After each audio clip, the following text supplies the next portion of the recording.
Ever fired up an AI coding tool, hoping it'd save your weekend, and ended up rage Googling error messages instead? Or maybe thought, is it me, or is this feature just missing? Same. That's why today it's Replit versus Cursor, the two AI coding heavyweights, and we're breaking down which one actually delivers for real-world devs and future code wizards.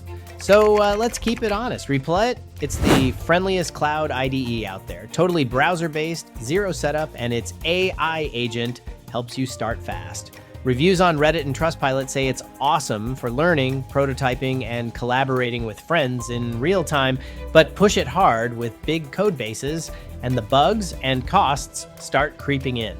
The AI is great for quick fixes or small projects, not so much for pro-level demands.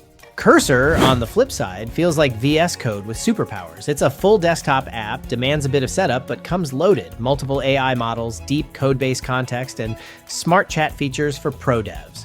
Hardcore users love its granular control and advanced refactor tools, but newbies mention a learning curve and high price if you go wild with premium AI usage. And don't get me started on support. You're mostly on your own. Check this quick comparison. Replit is chill, instant, and perfect for jumping in. Cursor is for those who want muscle and don't mind a challenge. Smash subscribe, watch another video, and let's keep coding fun.